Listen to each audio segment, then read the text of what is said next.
Good morning, good afternoon, good evening, wherever you happen to be watching from. Welcome to Speed Gaming 2, where we've got another exciting Final Fantasy VI Worlds Collide race for you, featuring two very big rivals and newcomers to the Worlds Collide scene in Dwyer 2077 and Sigil. They are both going to be running their Week 1 flashback Battle Royale seed featuring the Moogle's first tournament flags. My opinion, no better way to get the tournament started off right. My name is Gar. I am one of your commentators tonight, and I am joined in the booth by Drinks Glue. Glue, my friend, how are you? I am doing incredible. I'll be doing even better in just a few moments when these racers kick off because we are blessed tonight. You couldn't ask for two better runners. Dwyer and Sigil are two ascending Moogles. Some would even say Yamaros. They have become, and yeah, I'm really looking forward to it. Speaking of tomorrow, there is a gentleman's agreement that was made in the race room that if our runners find Umaro, he will be in the party. He will be climbing the tower. He will be body slamming Final Kefka. And if they don't do it, it's going to be bad. Yeah, and that's really, to be honest with you, the way all Worlds Collide seeds to be played. All Yamaro, all the time. I have petitioned multiple times to the community admins that every character sprite be swapped with Yamaro, every boss be Yamaro, and everybody act like Yamaro. They don't take me serious, though. Okay, was being pointed out in chat that my audio is probably a little bit tinny. I blame Windows 11 for that. It was using my webcam microphone and not my real microphone. So, Moogle's first tournament, Glue. Tell us a little bit about the flags for this one. Well, this flag set, the Moogle's first tournament, was originally, around the time of 2022. This guy named Gar, he participated in the Moogle's first tournament. It was an entry-level tournament. Two Worlds Collide, and I think he won it. I'm not sure, but their beginner flag set, a little more experience going around. You got access to Ultima, you got access to some cheap rods, some things to get you going to learn what power truly exists in Final Fantasy VI. So it's a little bit faster of a flag set than maybe some previous races you have seen on Speed Gaming or in just Worlds Collide in general. So you can expect a very fast, very strong performance tonight from these runners. Absolutely. Well, one of the things that catches me off guard, at least relative to our Ultra Sleek flags, which is our standard set of racing flags, is that unlike in that set of flags, the KT skip, you do not get the check skip as part of that. Normally, if you do 22 checks, that is anything relating to our characters. We'll describe that a little bit later on. But if you do 22 checks, you can skip the vast majority of Kefka's tower and step right onto the statue switches. But here in Moogle's first tournament flags, that doesn't exist. So a dead check is just a dead check. And with the larger dead check item pool in this flag set, dead checks aren't really what you want to see here unless they just happen to cough up something rewarding. No, it's definitely a different game from a different time. This tournament happened in 2022, so these flags were kind of designed around what the meta was around the time. And back then, we didn't have the check skip introduced in various flag sets, so it was a little more punishing when you do a check, you don't get a piece of progression. And also the pool, it was a little more reduced, or excuse me, actually more expanded with the items you can get. So there's some things in there like Genji shields or a red cap that you typically don't see in Worlds Collide seeds these days. So dead checks, while there aren't any more or less, they do feel a little bit more dead, if you will. Just a little bit. Yeah. So our runners are off to the races, both of them stopping off in World of Balance Narsh. Pretty typical play here. Get your initial looting going on. Ice Shield for Sigil in the Narsh house there. So Dwyer going to pick that up pretty soon here. Didn't see the abilities other than Sword Tech. I didn't see what Setzer had there. Setzer had health, and Gogo obviously is just a big sack of potatoes, but he can mimic, some of your other characters' abilities, which comes in handy from time to time. Mimicking a health from Gogo is always a decent play. But ideally, you want to get rid of him basically as soon as possible. Strago, ideally, too, although with Sword Tech, it's a little bit more difficult to justify getting rid of him. If you can get him up to 44, he will learn Sword Tech 7, and that's a pretty powerful ability there. Yeah, even with his inferior stats, something like Sword Tech 7 is just so broken that it's pretty powerful even if you get it on a lesser character. Not even S-tier character, if you will. Yep, and doubly so if you find something like a Strength Esper early on.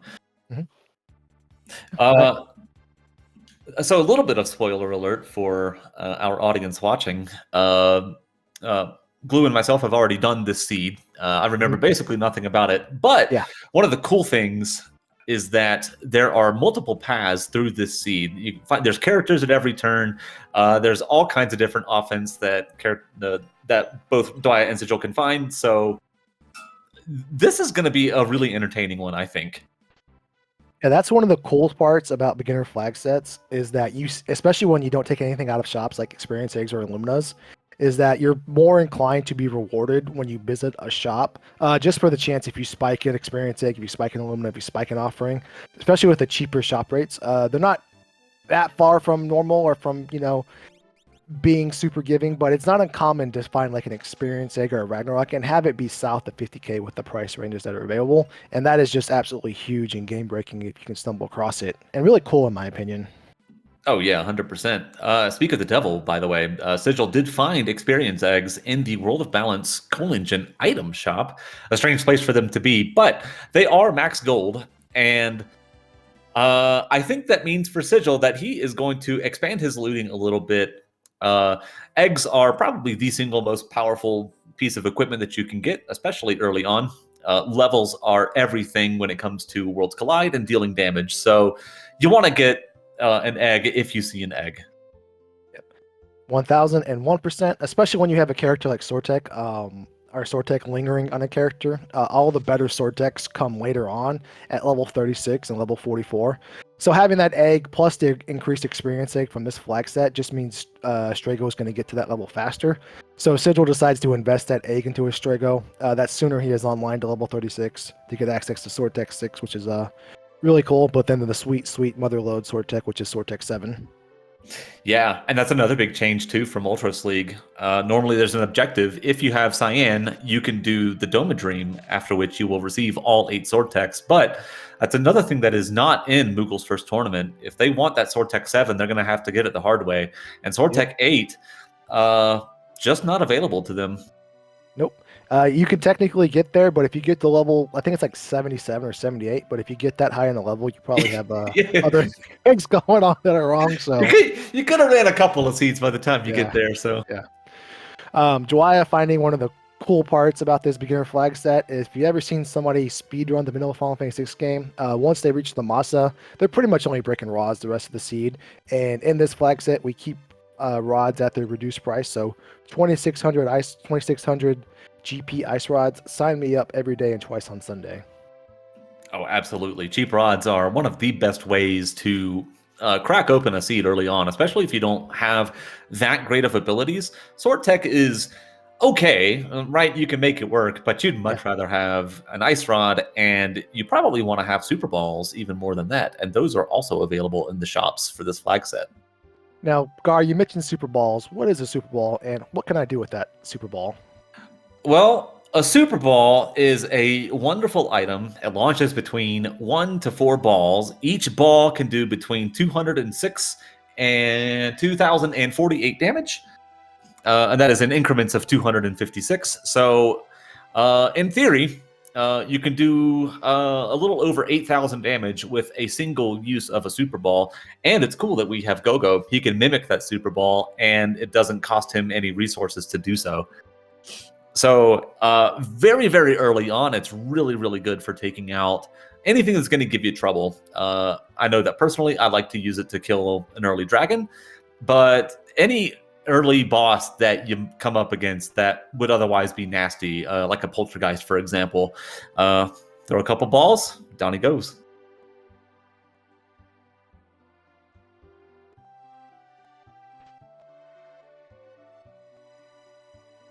All right, give me 1 second, ladies and gentlemen. Sigil's timer is a little cut off.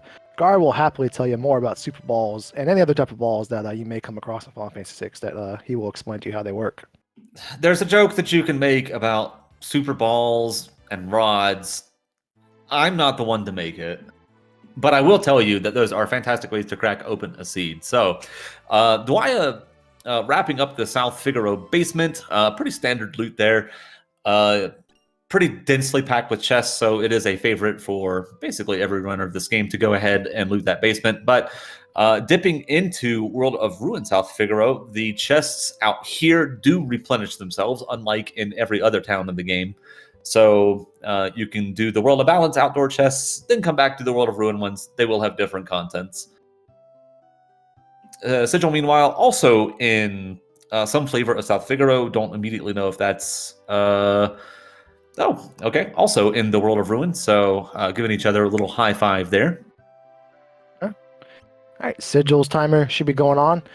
Should be correct. So one of the things I love about Super Balls and Go-Go is it allows you access to like unusual checks that normally you wouldn't do.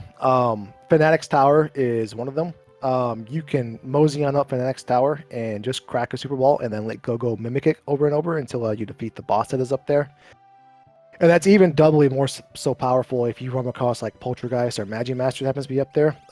It gives you a free out to strong damage while their HP is relatively low and takes them off the table. Plus, they give you huge bundles of experience. Plus, it gives you access to a check that normally is a little more time consuming. So Super Ball is incredibly powerful early on. Yeah, 100%. And speaking of, Dwyer finding them in the shop and buying 3 of them, selling the farm in order to do so. I do not blame her, although it is a little unfortunate that she has not seen the EXP eggs. Maybe she will go back into the World of Balance and see them there, and then realize, oh no, I need to buy eggs, and I only have $7,000. Yeah, it also, one of those things when you have this type of seed, there's so much stuff you can buy in shops because she's now found Ice Rod, she's now found Super Balls. If she does find that experience egg and goes to the right collagen, well, she's not gonna have enough money for it, right? Because you can't buy everything despite the reduced prices. So, what would you prioritize there, Gar, between Ice Rods and egg and Super Balls? Yeah, that's a tough one too, because like I run into this problem where there's just so much good stuff to buy and not enough money with which to buy it. So I tend to prefer Super Balls over Rods just because they're I don't want to say quite as consistent, but they do more overall damage earlier on in the seed, so that lets you kill things faster, and that's really important. Rods are fantastic, especially when you can get them for about 4,000 gold a pop, but they scale with your level. So you pop it at level 3, it'll do a couple hundred damage maybe. So that being said, knowing that I've seen an egg, my number one priority is getting an egg, and after that, I would try to get as many Super Balls as possible. Definitely. I concur there. And another nice thing about Super Balls that gets slept on, usually the most dangerous fight you fight in a Worlds Collide seed is either A, your first, or B, your last. And then your last fight in the seed is the same for everybody, the final Kefka fight. We're all working to get some characters, get some espers to unlock that fight, which is the vanilla final Kefka fight from Final Fantasy VI. It's waiting for us in the tower. But between then, some point in time, we'll get really powerful, and things won't stand in the way between us and winning fights. But that time is far away from the moment, and those Super Balls, or even a pro right here, as Dwaya just showcased, they kind of take the difficulty out of the first fight, which is your most dangerous for quite a while, and just kind of allow you to bypass all that battle time that you may be stuck doing anyways. But as you can see, one fight, one break, one mimic, now she's level 11 and on her way to good things. Yeah, so a couple of things on that too. Moogle's first tournament flags have the EXP and GP scaling set at 2.5%, or excuse me, it's 2.5 times instead of I think it's usually 2, like for Ultra Sleep flags. So they will very gradually outscale this seed. It is not uncommon for racers to be in the mid 40s by the time they enter Kefka's Tower. And the other thing too with Super Balls is that they are useful. I don't necessarily know if they're relevant, but they're useful in all stages of the game. If you have a character like a dummy character that goes with your party just to fill out the slot, you can have them use a Super Ball. It doesn't matter if their damage is crappy; the Super Ball takes care of it. So, really, really handy to have there, in my opinion. Yeah.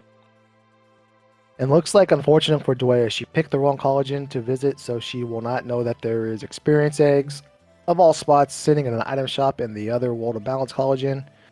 That's unfortunate, but we've also found Super Balls and Ice Rods, and that's more than enough to get her going. And as we've seen now that she's taken out a dragon and is level 11. Yep. So just heading straight into Daryl's tomb. Might as well go ahead and get those checks on the way. You are more than powerful enough to take on basically whatever happens to live here. A little unfortunate that she didn't have an Esper of any kind when she went to do that dragon, but it's kind of hard to blame her. Mm-hmm. Yeah, dragons drop 50 ability points with the current scaling, or excuse me, with the rewards that this flag set is tailored to.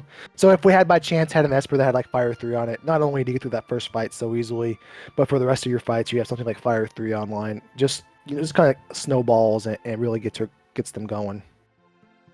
Yeah. Like any advantage that you can get early on will tend to compound itself over the course of a seed. Here, it's maybe a little bit less relevant since you do have that early powerful stuff. You have that Super Ball that you can mimic over and over. That'll get you through at least one fight, probably more than one. But yeah, if you can learn like a level 3 spell or something like that. Ultima, for example, is enabled in this flag set and at its vanilla MP cost. So 80 MP Ultimas are, pretty easy to cast. And do a bunch of those. All right, Sigil has settled on giving the egg to Strago. Awful idea, but not the worst idea, but awful idea. So yeah, Strago needs to be benched. Yeah, he's gonna bump up, get that sword tech. That's fine, but like I don't know here. We'll not harp on that. Looks like we got an Arapa fight for Dwaya.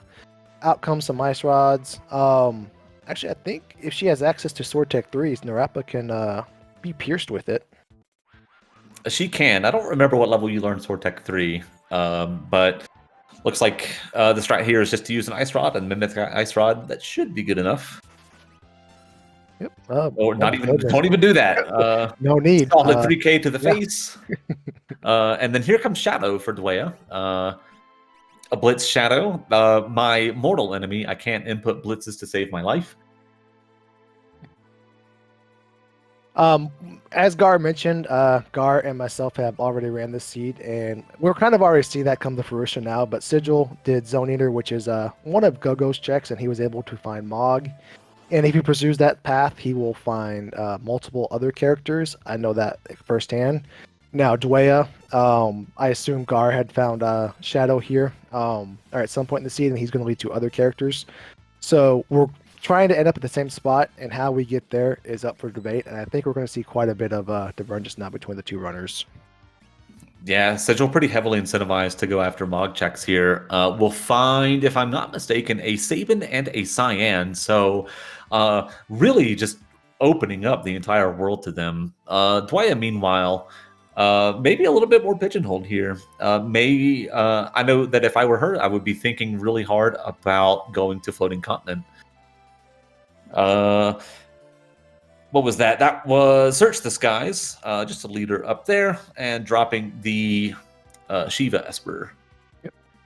And again, we are looking for 6 characters total. It doesn't matter what 6 we find, as long as they are 6 playable characters. That will do the trick.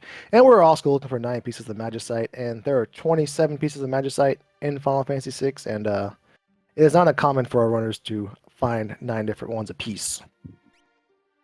Yep. Unfortunately, neither of our runners will find one at the Zen Thief. It is just selling some high-tier item, which, remember, because of the expanded pool, is not likely to be something terribly desirable.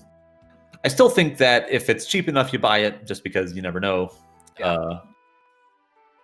But it does feel bad to spend 30K and then it coughs up like a red cap or something. Now remember, even though this item pool includes things like Aegis Shields and Behemoth Suits and Red Caps, while they don't necessarily let you clear the seed faster, they do allow you to clear the seed a little bit safer. Aegis Shield is a fantastic underrated shield. behemoth suit, fantastic armor that Strago can vanilla-ish wear, if you will. So while not going to be game breaking like an Illumina, still something to throw on the characters and complete a build or Yeah. supplement a build. There's a lot to be said about safety here, and like no one really wants to talk about the time loss from, let's say you get like bolt tooed early on in the seed and the character gets knocked over because of it. Well, if they had like a force shield or an aegis shield, for example, maybe they survive that, and then they're still alive to do damage. So, yeah, defense I think pretty underrated in the randomizer. Offense obviously a lot more preferable, but if you can replace your buckler with an Aegis shield, that's a pretty hefty upgrade. Looks like Dwaya is trying to. I think they're running low on Seeping Black, so I think there's the purpose behind their visit here. And spoiler alert, Gar. You had mentioned the General Mogul's agreement between Sigil and Dwaya. I did. You see that little character there with the long hair? Typically, a character you don't care for. He's in the Strago tier of characters, right? But we do know that from our previous beforehand knowledge that that little slick-haired character does lead to a fantastic character that General Mogul's agreement may come into fruition on. Uh-oh. So we'll see what happens. Now they do have to find him in order to use him, but if they find him, they will be using him. So I do hope that happens. Umaro on Final Kefka is always a trip. You never know if he's just going to wipe you. But it's all in the name of good fun. Yeah. We'll find out maybe here quickly or soonish if Sigil is a Moogle of his word. All right. Dwaya doing a little more expanded shopping. Albrook, I think there were some Atma weapons at one spot. Oh my goodness, that 25k will get you to an Atma weapon relatively fast. And he's a warm body, so Sigil's gonna, invite Cyan into the party. But I'm curious if Dwaya goes back for an Atma weapon, and looks like no. I didn't see if she looked to see who could use it. If I remember correctly, I don't think it's a lot. Yeah, I don't think anybody in her party has Rage. Well, yeah, that's right. Shadow had Blitz, and there wasn't a starting Rage. So a little interesting wrinkle about the Atma weapon. If you have a raged user and they have an Atma weapon equipped, it breaks the game. Funny things happen. So in Worlds Collide, we prevent that by not allowing a raged character to be able to equip the Atma weapon. But if you were ever interested in how that works and want to, break your game, you can throw Rage on Gogo, give him a merit award, and let him equip that Atma weapon and let your game crash. Yeah. You'll see all kinds of really cool graphics. Things that I've never seen until I started playing the randomizer. So a lot of fun. Ooh. So here we see the first encounter. Dwaya going to the floating continent finds Prometheus, which is this is not a Titan that is chained to the rocks for giving humans fire. Instead, it's just a motorcycle. I don't know how that happened, but here we are. This is the real tunnel armor fight. Oh my goodness, that's Cobalt Marshall. That's a scary fight there for Sigil. But yeah, Dwaya heading up the floating continent. She will fight 3 battles here, and then she will fight the Ultros Chupon spot, which can be, again, we shuffle the bosses in Final Fantasy VI Worlds Collide, so we'll fight 1 boss. We'll be blown off the airship and fight 1 more boss, and then we'll be on the floating continent. Yeah, those coverts putting the hurt on them. The Gale cuts, cutting away Sigil's party, and Dwaya, meanwhile, finding out that this Prometheus means business. They do have a pretty nasty suite of abilities, so if you're not prepared for it, they'll mess you up. I would recommend popping an Ice Rod here, but hey, down it goes. It is a pretty nice source of experience and magic points, though. So somebody learned Ice 3. Several people learned Ice 3. It's very nice. Yeah, I think Dwaya had Ice 3 on 2 Espers, so if you have Ice 3 on 2 Espers and you're fighting a Kefka Tower level enemy, you're going to get a lot of Ice 3 to pass around, and that she did. Oh, yeah. And that the multipliers on Ice 3 are unlike in Ultros League, where they're usually restricted to like 2, 3, or 4. I don't know what it is here, but it can be like 15. So like basically any given encounter will just give you that, which is super nice. Yeah, back in with the untiered learn rates, any spell had a chance to have either ×1 or ×20 learn rate. And it's always pretty sweet when you get an Ice 3 or a Fire 3 or a Merton with a ×20 or ×15 or whatever. It's a real good feel-good feeling. Oh yeah, 100%. And then conversely, anytime you get a ×1 on like a Fire 3, it feels bad. But pretty unlikely in this set of flags. So Dwaya coming up on her second Prometheus encounter here before the boss should be a little bit more able to take advantage of it, given that she has Ice 3 now. And it looks like Sigil's going back for round 2 with his Covert Marshal fight. Unfortunately, he triggered the Brown Soldier Sprite, and that is just some Dobermans, which unfortunately is not a very rewarding fight. And he's going to break an Ice Rod just to get 1300 GP back for his reward, and he's forced right into another one. That's just a unfortunate play there. Yeah, unfortunately, didn't get the running guard. That can be a different encounter, but sometimes whenever you kill the soldiers here, they'll just respawn back at the bottom, and that's what happened here. Yeah, if you bump into the first one, it respawns in a spot you can't avoid it. If you bump into the one on the right, it spawns in a stationary spot that you can walk around. You just obviously gotta avoid the guy running back and forth behind him. Round 2 for Sigil, he's not playing around. He's out goes the Super Ball. In comes the Mimic, so he's taking these guys serious, or maybe they're not taking him as serious this time because no water edges, nothing throwing at him. Covert's A lot gentler there. And then how about a French vanilla Air Force here on Dwaya's side?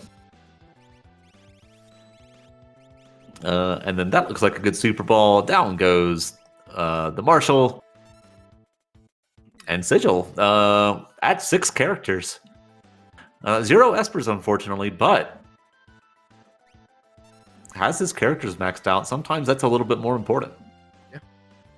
With those 6 characters, he's got a lot of options now, especially with Sabin and Cyan with all of their checks free range and open for business. Cyan, again, as we mentioned at the top of the mountain, worthless character, even worse farther, but for his saving grace is he does have some amazing checks, some grouped together, some very fast, and even one with a dragon tucked into it.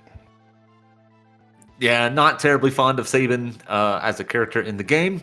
I am fond of his checks. They're all some of my favorites in the game, in my opinion. Yeah, the nice thing about finding Sabin and Strigo back to back is like their checks are also right next to each other.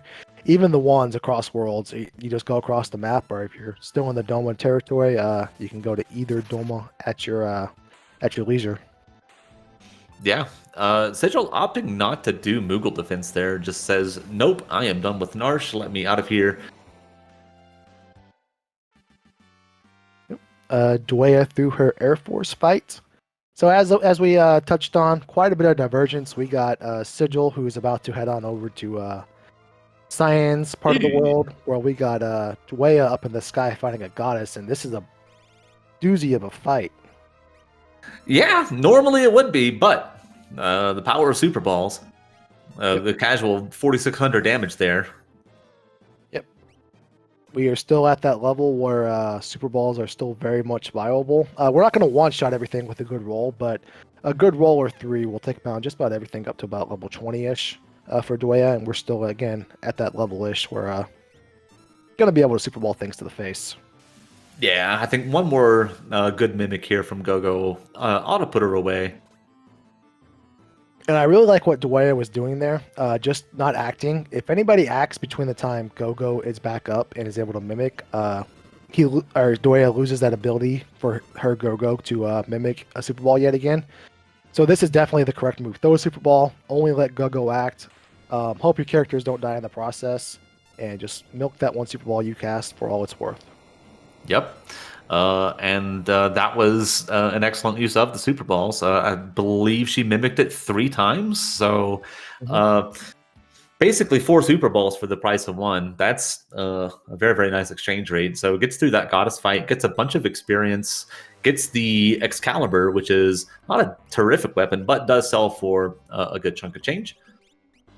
All right, Guard, do you see what Sigil, who Sigil has found, excuse me, I should say? He did, and true to his word, has put the Yeti in the party and will be carrying the Yeti throughout the whole game. Beautiful. You'll love to see it. If you don't know, I am the chairman of the Save the Yumaro Foundation. Yumaros everywhere are left to not live in their natural habitat. They are forced to pilot the airship, and that just isn't right. So the Save the Yumaro Foundation and one of its founding members, Sigil, we work to restore Yumaros to their natural habitat, the active party. So we love to see Sigil supporting the cause, supporting the Save the Yumaro Foundation, and doing it live on Speed Gaming tonight. And for just 50 cents a day, you too can support the Save the Yumaro Foundation and put Yeti where he belongs. Back in this cave. And now, This is not his natural habitat. his natural habitat is on Tier 4 of Final Kefka. So Sigil, it is worth noting, has not yet picked up an EXP egg, and while I wouldn't say that it is entirely useless at this point, it does start to go down the closer you get to the end there. Mm-hmm. Yep. Yes, indeed. This is one of the bummers about the floating continent. We got fantastic experience from those Prometheus, the Goddess, and now the Air Force fights, but it does have a little bit of walking, a little bit of a distance between point A to point B. Also, this is a pivotal moment for Dwaya in this race. It's been quite a while since we had access to a save point. The save point we do have access to, most people walk past.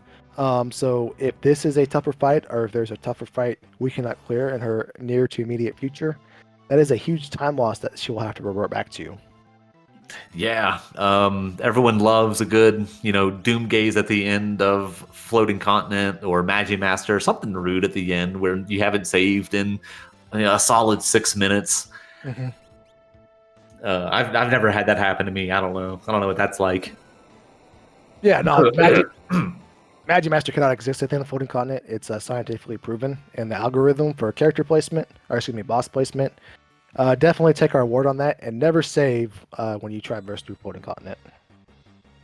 FC2, a Valiant knife, and Shadow has decided to become Valiant. So there goes that offering. There goes that muscle belt. Easy money. And Gretham in chat pointing out the Sigil did buy an EXP egg. I must have missed that earlier, so thank you very much. And Sigil, by the way, has found the Celeste. This is character number 8 for him, and still 0 Espers. That's a little concerning. Yeah. His options are getting, more vast. So Celeste has access to 3 quick checks, South Figaro Basement, which I'm sure Sigil will head back to at some point in time, plus all of Magitech Factory, if he wants to do the length of the entire check. But Magitech Factory spots 1 and 2, the Ifrit Shiva fight and the number 24 fight, those can only be Espers or items. So I wouldn't be surprised if Sigil started holding in on Esper only checks. Ooh. And speaking of surprised, my goodness. Fun fact. This is the encounter. Yes, it is. All of the encounters, it is one of them. Fun fact about Gigantos is that he has absolutely no magic defense. So if you ever get in this scenario where you got the double Gigantos or even one Gigantos, you don't need the break rods because Ice 2 will essentially do the same damage as an Ice Rod, or in this case, Ice 3 will do the same damage as an Ice Shield.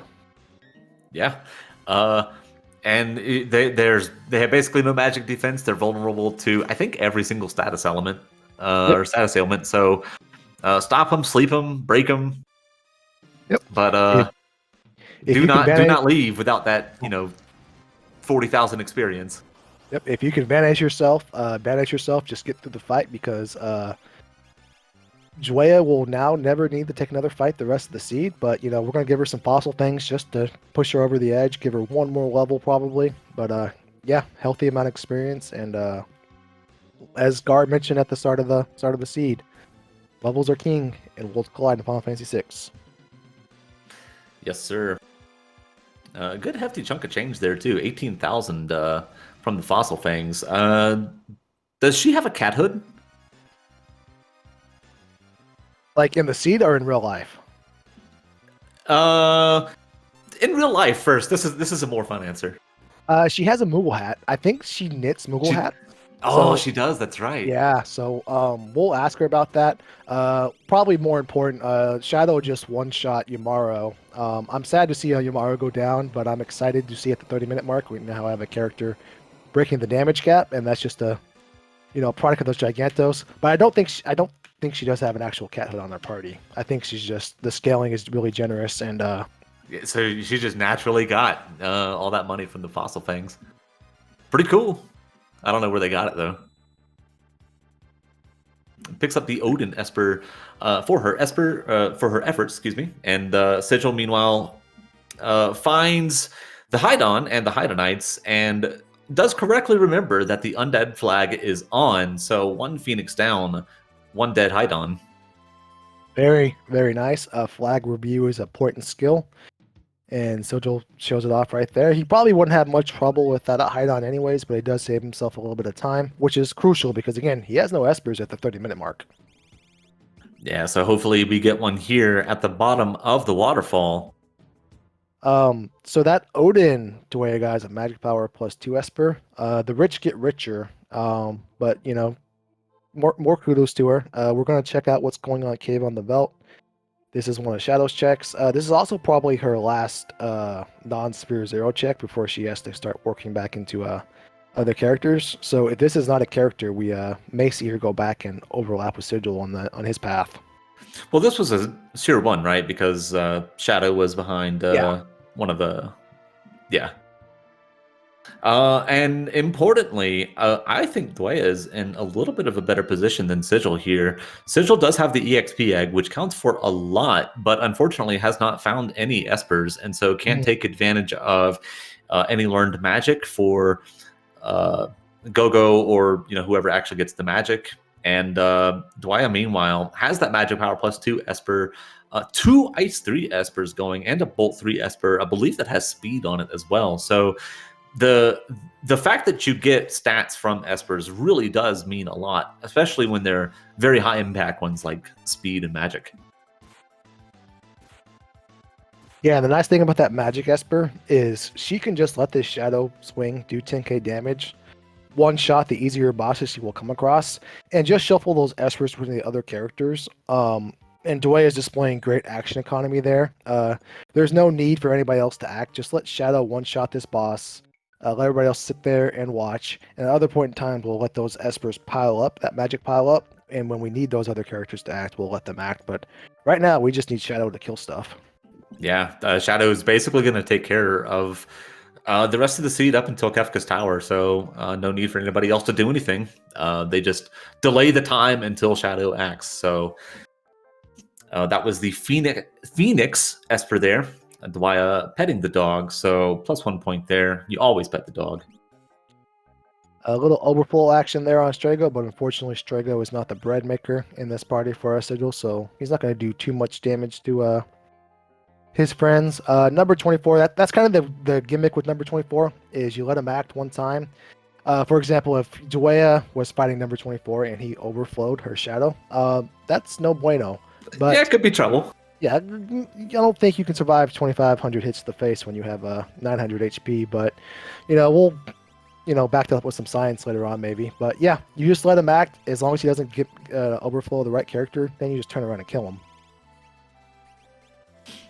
Yeah, so Dwaya checking the Espers. I think that she wants an HP plus 100% Esper for that Shadow, but, I mean, really, at this point, it's kind of just icing on the cake. He's going to do tremendous damage regardless of his actual HP value. And I believe that she's got a muscle belt equipped to him too. So yes, yeah, indeed. He'll just put in work the rest of the seed. No big deal. Looks like Dwaya is working her way back, and now she's making her way to Gogo's checks. We know this was Mog, so we may get a second Moogle honoring their Moogle's agreement, and Yamaru won the party because this puts Dwaya on the path to our furry little friend and his furrier friend.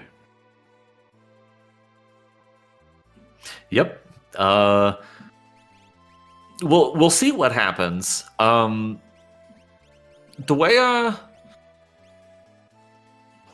again would be heavily incentivized to head up Narsh here, but it's entirely possible that she skips Cyan entirely. Yeah, that's true because Saban will be character number 6-4. Let me ask you this, Gar. What do you think about Dway's decision here to punt on Strago's checks and go ahead and go see what's going on with the zone seeder situation? I like it, but I'm also just not a fan of Strago checks. I think that they have their place, right? Like if you really want an Esper, you could do Fanatic's Tower. And if there is a non-character sprite there, that is guaranteed progression that will be in Esper. But there's significant problems with it, right? Most notably that you cannot attack there. If you have Berserk, that is a way through. Like say you want to Berserk Shadow, for example, just have him swing through. Yeah, that's totally fine. But if you don't, and you don't have good magic like Ice 3, that's really asking a lot of you. Burning House, I probably shouldn't dunk on Burning House as much as I do, but I just cannot stand that place. Every time I go there, the trash encounters are just really bad, and then the boss is always something miserable. So. No, I concur, especially the situation Dway is in. You may favor Burning House if you were behind on skilling. What are the channel? Even if the channel, or excuse me, the fights are mid-level experience. It allows you to catch up to scaling. But she's so far ahead of everything that she's arguably Final Kefka ready. She just needs to get there, and to get there as quick as she can, and just prioritizing checks that take through some amount of time. And of the ones available, I think this is the fastest, barring some unfortunate bridge troll RNG, which she was pretty fortunate there. This is the fastest one she can get to. Yeah. So now my question to you is, do you take Sabin? Like, let's say that you're Dwaya and you only want one of these two characters that are coming up. Do you take the Sabin or do you take the Cyan? If I only want one of the two, I probably take the Cyan. But I don't think there's a world where I don't take both. I know that gives us 7 characters and we only need 6. The reason I say that is Saving gives you access to 5 checks. If we still need 4 more Espers, in order to continue fading Strago's checks, we essentially need 4 of those 5 checks to be Espers. And that's highly unlikely that's the case. And then of the characters left, we already have Setzer. We already knew where Cyan was. We left him. But there aren't a lot of characters left that we would be happy to see. So we would essentially need some improbable RNG with to work all the way through Savin's checks, which are very good, but we need a lot of Espers. So you create a scenario where either you have to do more undesirable checks than what you were passing on while you're leaving Cyan up there. Yeah.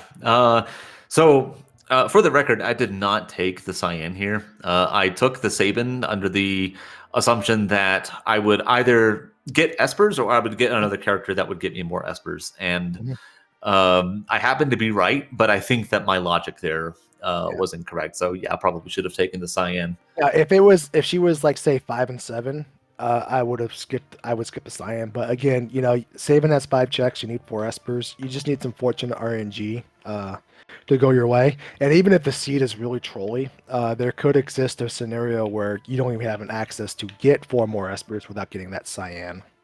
Yeah, like if all of Sabin's checks are dead, then and that is certainly a possibility. So yeah, well, I'm curious to see what she does.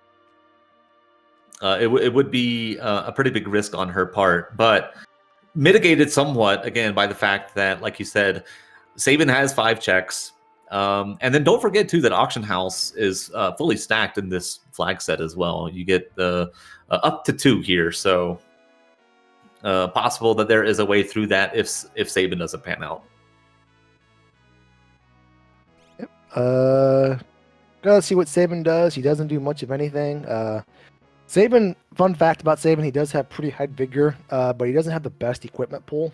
So you really need fortunate weapons like Atma Weapon, Valiant Knife, or Illumina to be shuffled into his pool, and those are 1 in 3 chances a piece. And more often than not, it feels like he never gets very good equipment. Yeah. Fun fact: I actually found a stray cat encounter when I did this. So Ooh, nice. I never found another offering, but I did find Dragon Claw, I think. Yeah. Dragon Claw, Tiger Fang, one of those. And so yeah, cat scratching with a Tiger Fang, pretty good. Now, what does Cat Scratch do, Gar? Cat Scratch takes your damage and multiplies it by 4. And that right there is why I love Cat Scratch so much. I will go out of my way to use a Cat Scratch character to the detriment of of my actual plan. But it's just so fun, especially if they get access to the sniper weapon, which has a separate proc which does triple damage to floating targets. That does stack. Believe it's additively with the Cat Scratch ability. So. Yep. Speaking of second offerings, Sigil found an offering for trade in the Coliseum with Yamaru. Yamaru is the character half for the Coliseum, but I don't think he has anything to pair with it yet, so he's going to pass on it. Joya getting her own covert martial fight should have a better go of it than Sigil had earlier. Yeah, this Ice 3 is probably going to take out the coverts here. Oh, no, maybe not. A little bit weaker than I thought, but the Mimic, maybe. And Sigil, by the way, is up to 4 Espers. Kind of snuck up on you there. So, going to take on this dragon. We don't know what it rewards. And then Tri-Talk behind it, and then whatever is in Yeti Cave. This is one of the scenarios where I think we will see the different ways played for Worlds Collide. Back in the day, I would suggest that, hey, this is Yamaro's cave. If it's not an Esper here, or if it's not a character, or excuse me, we know it's not a character, so we know it's either an Esper or an item. I would say pass if it's an item. In more seeds like Moogle's Cup or Ultras League, more current seeds, I would 100% say go ahead and take it anyway. You're there. We do have some other mechanics built in, such as check skip, plus a reduced pool of items, and you get more things like Illuminas or Valiant Knives. So this check for Sigil, if it is an item, not an Esper, it's more likely to be like a Genji Glove or an Aegis Shield, something that's not going to let him progress through the seed faster, or he doesn't know it, but close this gap between him and Joya. So if it's not an Esper, I would suggest Sigil pass on the item in Merle's Cave. Yeah, 100%. And I would agree with that. At the very least, you're getting some experience out of whatever item is there, unless it happens to be Ultras 4, which would be kind of a bummer. But no! Dwyer, no! What's she doing? Oh no, she's going to have to forfeit now. That's so unfortunate. She's going to have to leave the Discord and community. Oh my goodness, the shame. It just goes back in the airship like nothing is wrong. The Save Yamaru Foundation might as well fold. My goodness, I thought we had a loyal member on stream tonight. 2 loyal members, but turns out we only had 1. Unbelievable. Right. Sigil is going to be so upset when I snitch to him. All right, Sigil is done with his Dirt Dragon. He is going to head up to the Tri-Talk spot. I like Sigil's routing here. He has all the characters he could ever need and then some. So he's honing in on his Esper only checks. And this Tri-Talk we know is only an Esper or an item. And we also know by some knowledge from the other Narsh that this is not a character, so it's another Esper or an item. And we don't need characters, so hone in on those Espers. Yeah, so Dwyer going to see Celeste here is not immediately resetting. So now she has seen 9 characters. That is the Kefka Tower skip unlocked for her. Which kind of puts her at kind of a big advantage relative to Sigil, who has only seen 8 and does not really have a great reason at this point to venture into Daryl's tomb and pick up that shadow. No. Now, Sigil may get to a point to where he maybe starts doing some peekable checks to round out his requirements. But we do know Fanatics is an Esper by virtue of Dwyer picking it. So if he peaks, Fanatics at Esper number 8, type scenario, he'll never make his way over there for character number 9. But we still have other checks like Mount Colts and a few others that are relatively fast. He may make his way to that could force him into character 9. Yeah. Yeah, so we'll see what happens, but this is very, very, very interesting. And this is what I was saying earlier. Like, this seed has a lot of potential for route diversions, and we see quite a bit of it here. So, yeah, there's that Shock Celeste, Shock being another ability that comes with MFT, and that's stapled to 45 magic power Celeste, which is not bad at all. Mhm. Not quite the heights of Realm, but then I think we're also a little bit spoiled by like 58 magic power Realm or something crazy like that. So Yeah, Shock, if you don't know, Shock is one of those abilities that you don't know how cool it is, because in the middle of the game, you watch General Leo using in vain against some Guardians that he can't damage. But it's basically the equivalent spell power of a tier 3 spell with the split factored into it. And it's non-elemental, so it will target everything. It does not ignore defense, though, so it does kind of scale off on some of the end-game bosses. yeah, I really like Shock. Shock is very, very powerful. But it does have its issues, most notably, like Blue said, it is forced to multi-target. If you don't want that, well, kind of out of luck. Yeah, blame General Leo. He admitted the skill. Man, rest in peace. Did Sigil die in the Yamato escape? Because he's redoing Tritalk.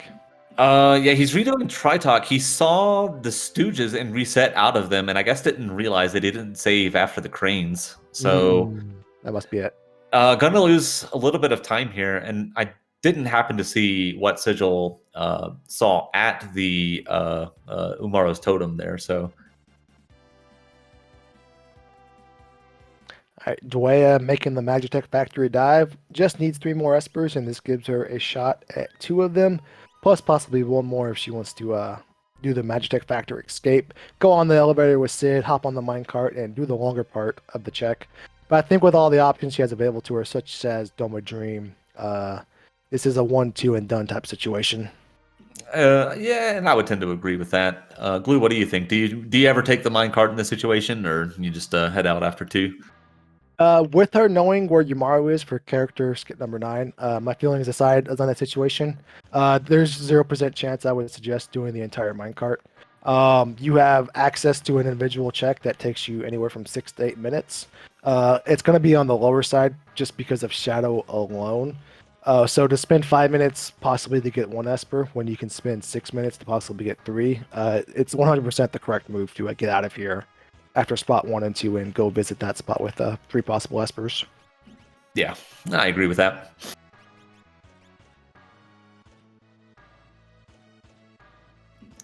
Sigil back in World Balance, Narsh.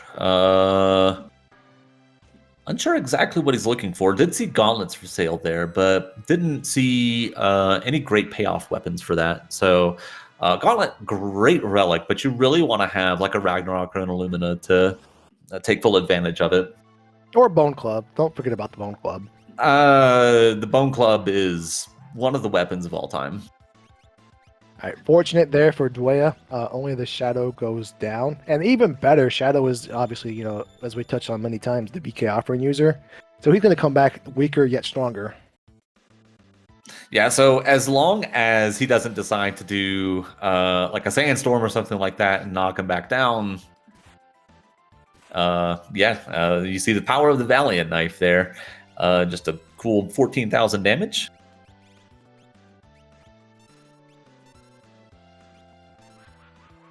Oh, wow. A really unfortunate targeting for Doom there. Yeah. On every Doom, one of the Doom Gaze's gimmick beside his level 5 Doom he likes to open with is that on every turn he can essentially cast a single target Doom. So it makes the fight when you get down to possibly 1 character a really, really tense fight. But if you're able to absorb wind, if you're able to absorb ice, that level 5 Doom and then his preceding possible death moves are the only thing to worry about. Yeah, so Doom came out again on Celeste, but it missed, so very good. And then another swing from Shadow, and down he goes. Yep. And we're seeing some new information on Sigil's side of the screen. We haven't done Mount Zozo yet from either character, so this is just a quick climb up the mountain. We'll have the opportunity at defeating the Storm Dragon, or whatever lives in the Storm Dragon spot. Plus, we will get rewarded with a character, Esper, or item at the top of this mountain. Dwaya picking up Gollum, a fantastic Esper. We'll talk a little bit more about why it's so good in just a little bit. But we'll talk about it right now. Why is Gollum so fantastic? Fine. All right. Gollum is great because it blocks all physical attacks. And in Tier 3 of Final Kefka, there is a move that comes out called Calmness, which instantly kills your character. But the trick there is that it checks against your physical evade, and Golem just so happens to protect against that. What's neat about this set of flags is that the multi-summon flag is enabled. So it is useful on all 3 tiers of Final Kefka, where it blocks a lot of the punchiness from Tier 1. It basically eliminates 10 hits as a threat from Tier 2, and it blocks Calmness on Tier 3. So very, very versatile Esper there. Only one that might be better, in my opinion, is Fenrir under those circumstances. And it's just because the miss animation is faster than the block animation by a handful of frames. Very well said. Juea at Magitech spot number 2, running into a Guardian who was probably born in this place, so fighting a Guardian in its homeland. That's a Force Armor for Sigil for defeating the Storm Dragon, which happened to be the Ice Dragon. And Sigil still searching for 4 more Espers. Hopefully this is an Esper for him. Ooh, very nice. Does get the shiny rock. And Dwyer gets an Aura Lance. Really not what you wanted to see there. And yep. Just like you said, Gulu, she is out of there. And on to the next check. Only has 2 Espers left to go. And still a handful of places that are really good potential targets. Yep. Sigil gets Phantom for his efforts. Phantom is kind of like Golem Light with a different wrinkle to it, but same idea. You can block physical attacks. It's just having to use the ability to block physical attacks if you get damaged. Nevertheless, we still consider it a form of calmness protection, so nice to have in the bag. Is Dwaya going back to correct her wrong? I believe she is. It looks like it. Well, is she correcting her wrong, or is she only thinking about the skip? We'll see what happens with this Umaro here. Now, remember, they did promise, both runners did promise, General Mughul's agreement, if they came across Shimaro, they would go on the party. Okay. There we go. All right. Okay. All We right. can breathe a sigh of relief. Yeah. We don't have to light her up in the post-race interview. I never unbanned somebody from the Discord. I'll have to figure out how to do that, but that's, future Glue's problems. You talked to Schwantz about that. He banned me. Finds the I'm flustered right now. Sorry. Finds the Rexel encounter here. Yeah, enough about Rexel. Why did Schwantz ban you? I don't know. Probably said something horrible to him at one point in time. Who hasn't? Yeah, that's true actually. Rexel kind of a pain for this party, but so far, all of the random targeting seems to be going in her favor. Most of them landing on the Rex himself. Yeah, I would say. Actually, we do have some ice rods left, but Rexel is definitely one of those fights where it can take you either 5 minutes or it can take you all of 5 seconds, based on what you have available to you. If you have a single target ammo weapon swinger, it's a fast fight. If you have an offering ammo weapon user, it's probably going to be not a fun time for you, and just one of those wrinkles of the randomizer. Yep, you love to see it. Rexel weak to ice, but he has really, really high magic defense. So those ice 3s coming out, only doing a couple of K there. That's a situation where popping an ice rod on him probably does max damage, just because it ignores that magic defense. So something to keep in mind. Sigil, meanwhile, in the dream, finds a big old behemoth. Ooh. We saw Sigil earlier with Hydon. Remember that the undead boss flag status is on, so we just gotta get through the first part of this fight. In the second half, we can remedy or Phoenix down it if we'd like. Yeah, a little bit of a reversal. You cannot cast Doom on the undead form. It will fully heal him, or at least give him quad 9 HP. Looks like his Celeste has learned Ultima and is at 40 MP. So I think that is Celeste wearing a gold hairpin and basically max damage coming out there. You love to see it. Ooh, got a little ahead of himself. Technically, the sprites switch spots, so you can't rememberify the first guy and have it land on the second guy.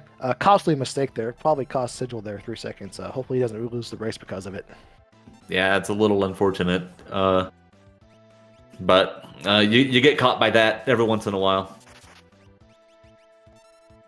And then here, how about a Dirt Dragon on Dwya's side that is going to go down to the Valiant Knife? I would say 4,500 damage Valiant Knife swings is a pretty good build to have on a character, but what do you think, chat?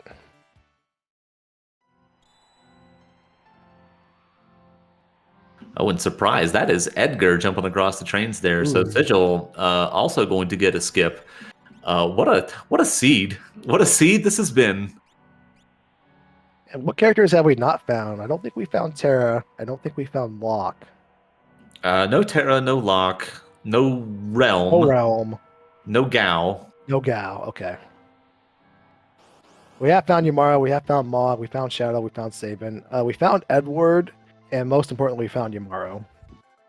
Yeah, we're still missing Sid. Where's Sid? Well, Dwaya passed on him when she warped out of Magic Factor, or else we would have came and given him a high five on the elevator down to Yeah. Fair enough. Unfortunately, Crane's been a little rude knocking over the Shadow.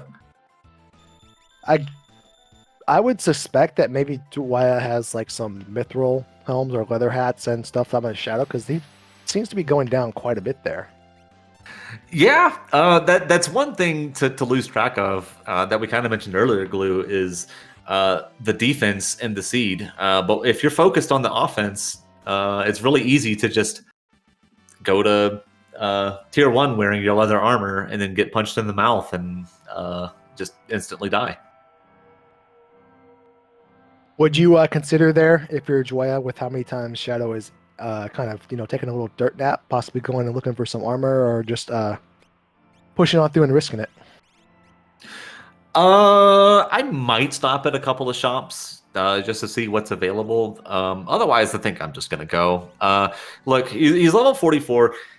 He just broke 5k HP, so even if he does get punched with, like bare armor, he probably still lives unless it's a crit. And then that winds up being good for the Valiant Knife user as long as he survives the hit, right? Yeah, plus we have Golem. We know Phantom is possibly on Dwaya's path as well. We have access to summons that kind of mitigate some of that risk. And plus, we also have the option to see if, take the Snowmorph like tomorrow and see if Shadow can wear it. But if they did, if Dwaya did, I would not be opposed to, like, running in the Zen at the end of the seed and spending all of the money you had acquired, even if you're just buying Gaia Gears or circlets or whatever it may be. Whatever they can wear is better than probably what they have on. Yeah. So that Edgar has throw. So Edgar's gonna go play a little bit of baseball. Ooh, I guess not. I thought Sigil was going to take that Edgar, but I guess he's passing on it. It's kind of a tough ask at this point. Like throw is good, but you've got enough there, so I think it makes sense. Yeah. I don't think we found Atlas armlets or hero rings, which is kind of critical for the physical aspect of the throw command. Plus, we have more than enough to beat the seed with either runner's current setup. I would lean toward Dwaya's as a favorite, but Ultima, is not flashy. Well, it is flashy because it's a big blue bubble, but it's not sexy and preferred. But it's more than enough to get through the seed. So I think he's fine, just kind of investing into an Edgar and continuing to soldier on. Yeah. So both runners, 9 characters. 8 espers. Sigil's about to get his 9th. So Sigil probably going to be first into Kefka's tower there. And Dwaya climbing the tower. Dwaya, this is an esper as well. Hopefully this boss up here isn't anything scary like Poltergeist or Worst. But Esper number 9 is in Dwaya's future as well. So we're going to have simultaneous Kefka tower climbs here in a moment. Yeah, unfortunately, unfortunately for Dwaya, Sigil getting that Shiva a lot earlier than Dwaya is going to get this. It does take a pretty significant amount of time to do the Stairmaster here, get your top tier item at the top, fight the boss, and then come on back. But it is guaranteed, so hard to blame her for doing this. But Sigil, not entirely comfortable yet. Going to KT, going to do a little bit of shopping first.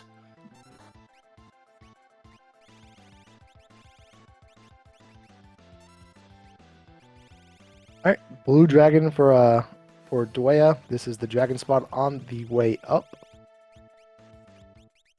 Did Sigil just find Ninja Stars? I think Sigil just found Ninja Stars, so maybe he will get that. Ninja Stars. Yeah, take it all back. Ninja Star is all you need for a thrower. Yep. Big battle power there. You'd love to see it.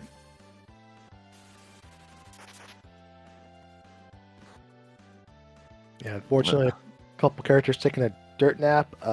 That's okay though. These Bolt 3s should be putting in work. Yep. Yeah.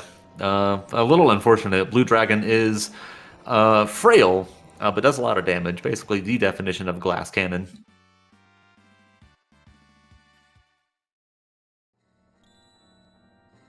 Ooh, and a gym box for the troubles.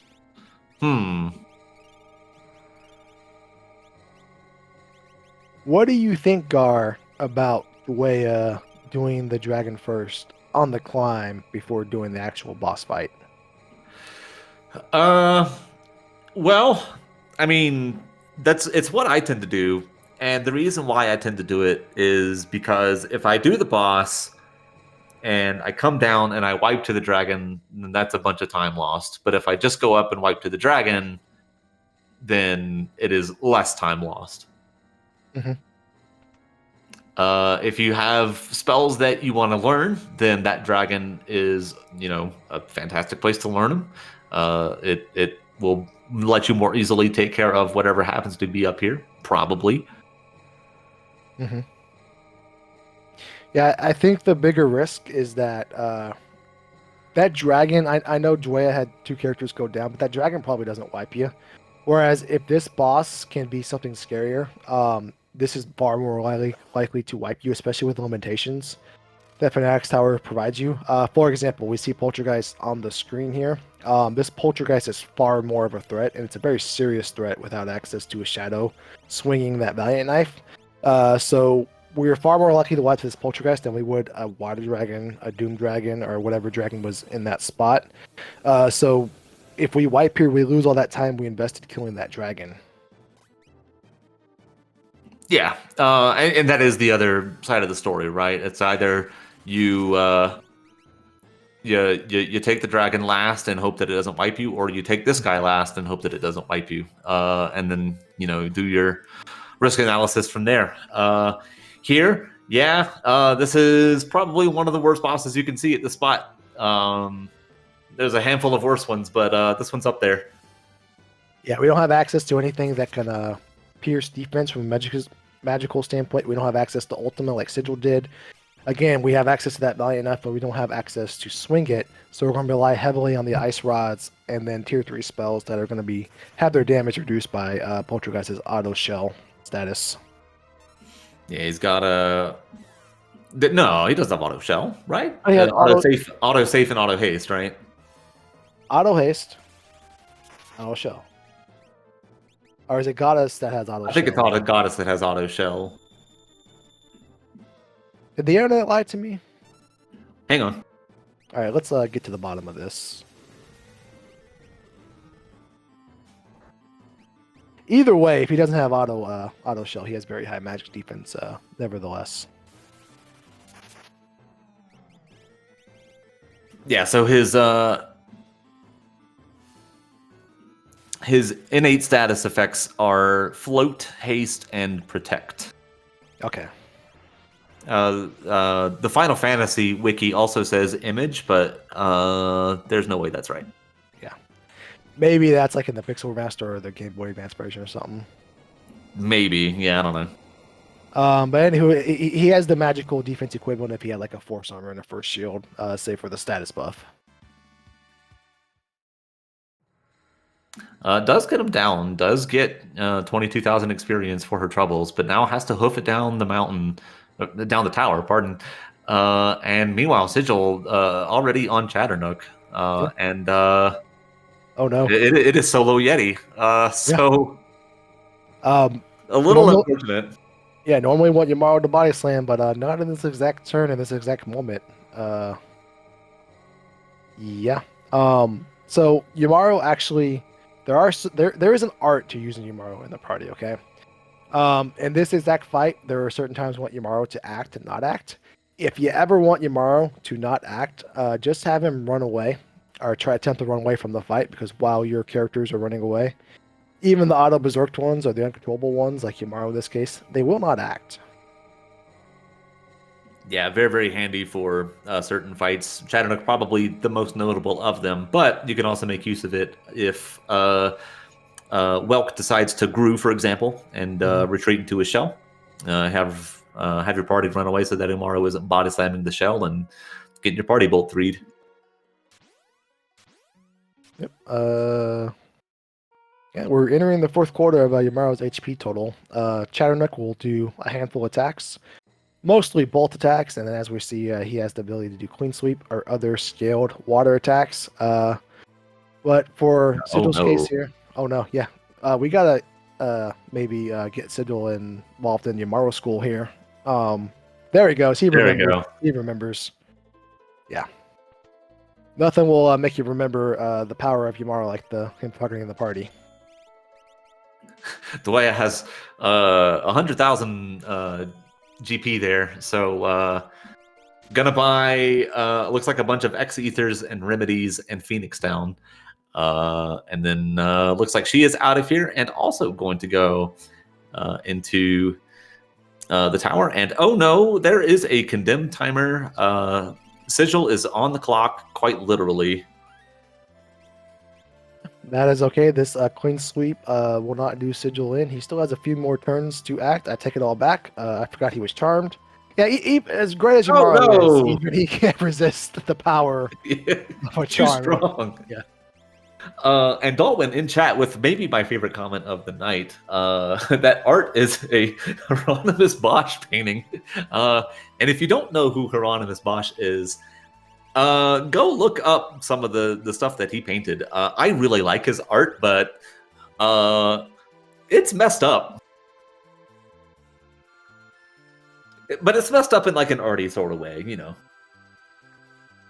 It's a little more abstract, you would say. Not quite. You've probably seen one of his paintings before. It's like the triptych. Hang on a second. What is the name of it? I have to Google it. But meanwhile, Dwaya, basically right up there with Sigil. So Sigil got in there first, but unfortunately had the Yeti up against a Chatternook and had to take a wipe there. So Dwaya now right there. And so, Sigil even ducked out of the tower. So Dwaya has an opportunity to make a pretty huge lead here. Yeah, it looks like Dway is laying into that gym box she found at the top of Fanatics Tower, or excuse me, from the Fanatics Tower Dragon, and is slapping that on the Ultima Celeste. So now we got not one, but two big blue bubbles that will come out. Again, not flashy, but they will get the job done in a pinch.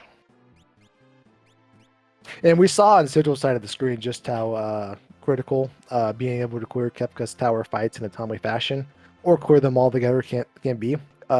Sigil entered the tower while Dwaya was still at Fanatics Tower fighting Poltergeist. An unfortunate scenario led to now Dwaya leapfrogging Sigil and is currently back in the lead. Yeah, so Sigil reforming the party.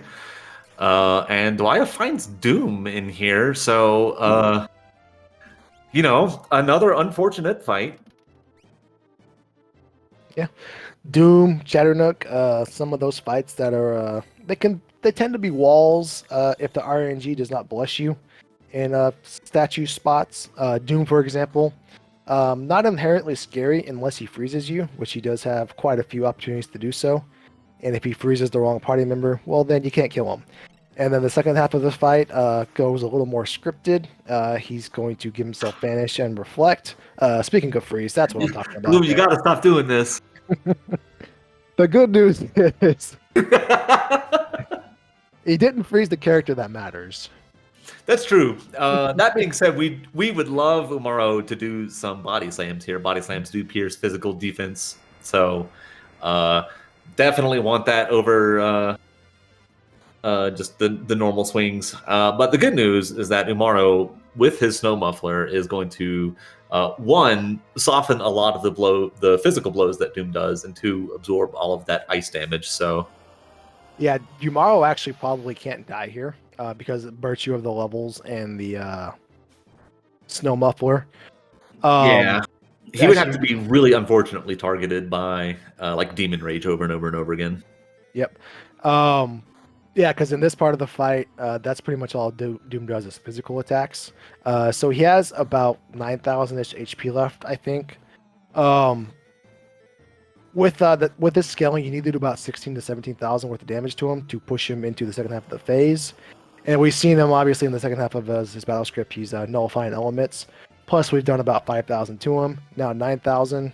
There's only a handful of HP left for this Doom.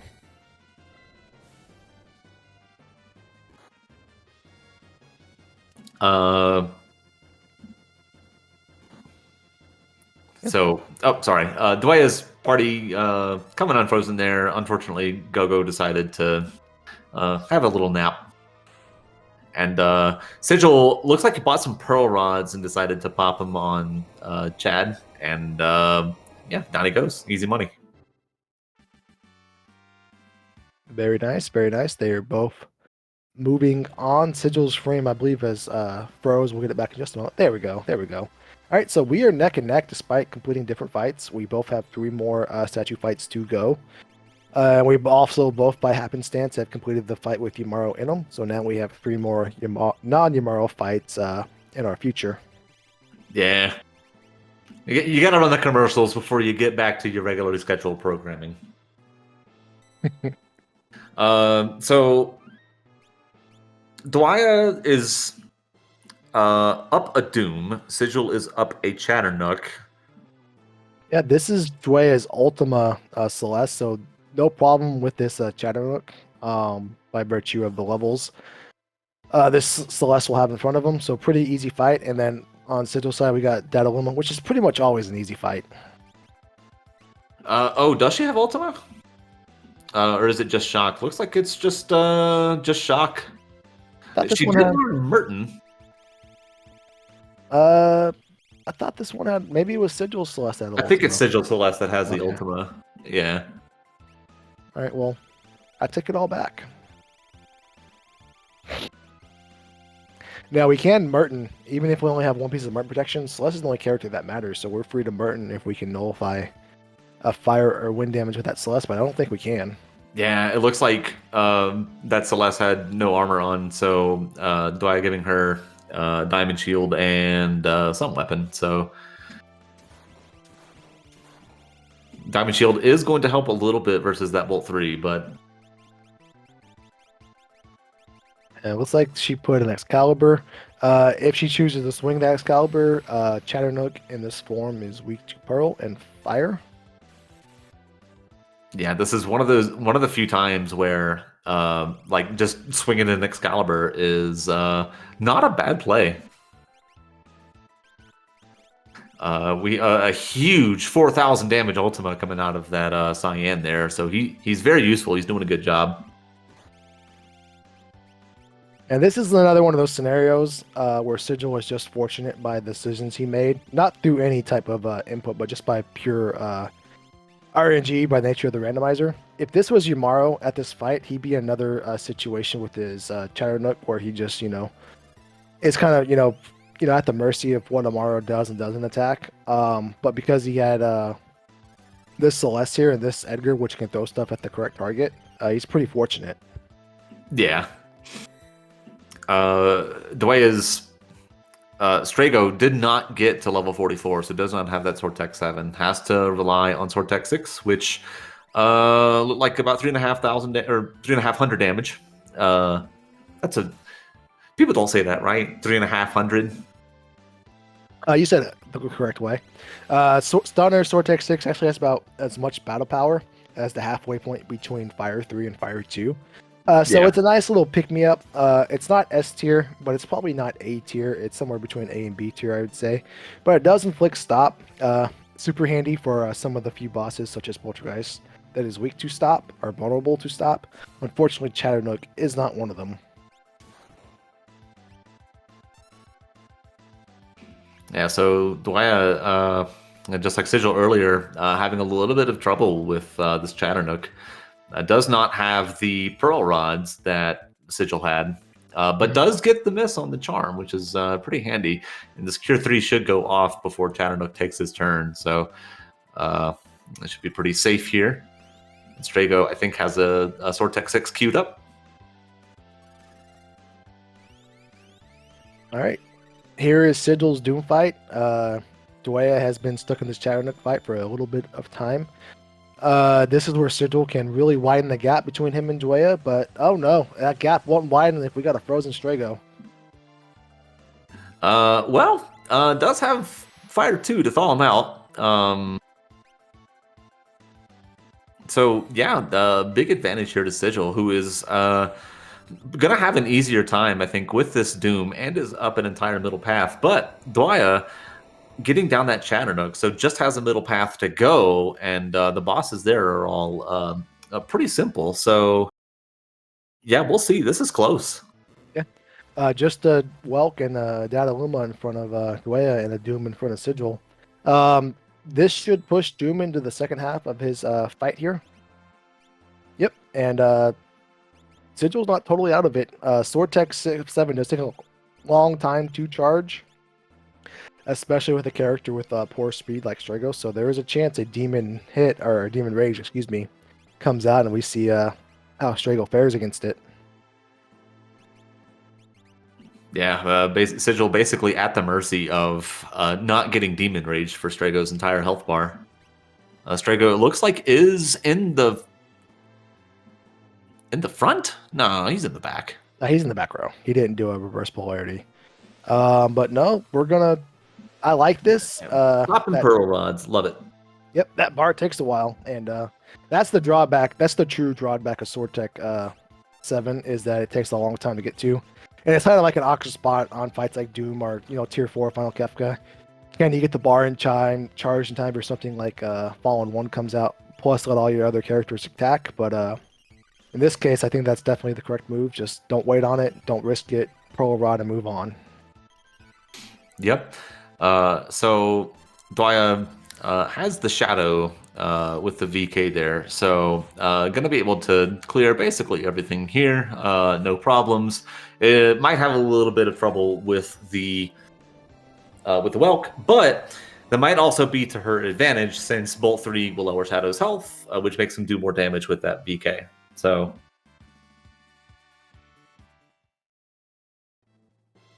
Sigil making some final purchases before he heads to the checkout lane. And again, just a Welk fight ahead for Dwaya. As long as the Shadow can act twice, I strongly doubt a Bolt 3 that he triggers on the shield will come, or excuse me, the shell will come back and wipe Shadow. So as long as he can act twice here, he should be fine to get through this fight. Or she's not even going to risk it. Yeah, just cast spells. Yeah. Looks like that damage is probably enough to not get Grood here, but would love to see some weight tricking come out of Dwaya here.